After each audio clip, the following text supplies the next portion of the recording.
করলেন?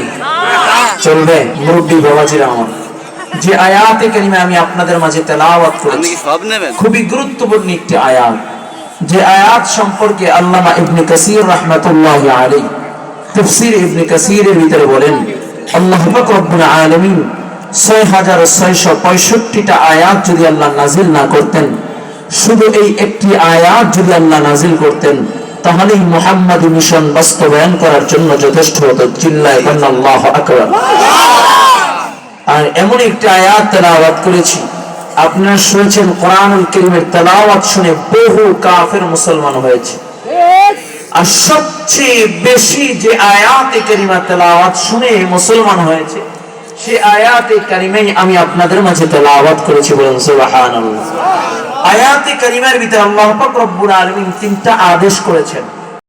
আমি তোমাদেরকে এই আয়াত তিনটা আদেশ এবং তিনটা নিষেধ মাখাই আয়াতের মাধ্যমে আমি আল্লাহ তোমাদেরকে নসিহত করতেছি, যদি তোমরা এই তিনটা আয়াতকে মেনে চলো, তিনটার আদেশকে মেনে চলো, তিনটা নিষেধকে তোমরা ইনসাফগার হয়ে যাও, ন্যায়পরায়ণ হয়ে যাও।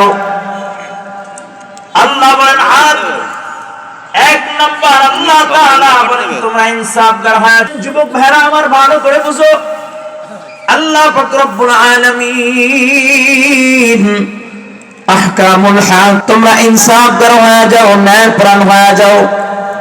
তবে এই আয়াতে কারিমার আলোচনা আগে শুরুতে একটা পয়গম্বর আরবির একটা হাদিস তেলাওয়াত করেছি। হাদিসটা যদি একটু বলি তাহলে আপনাদের বুঝতে আরো সহজ হবে। আল্লাহর নবী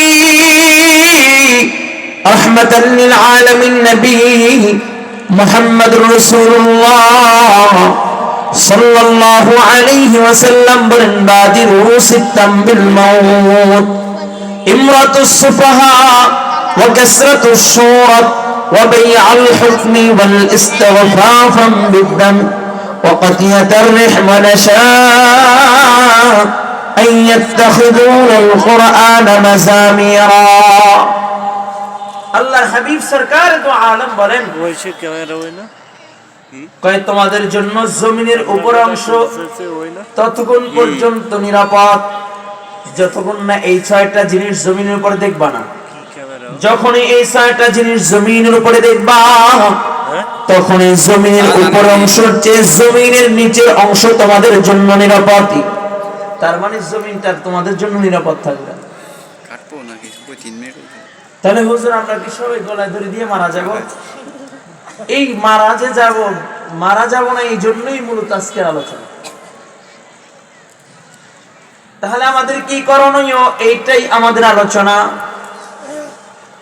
ছয়টা জিনিস কি নবী আমার বলেন, ইমরাতুস সুফাহা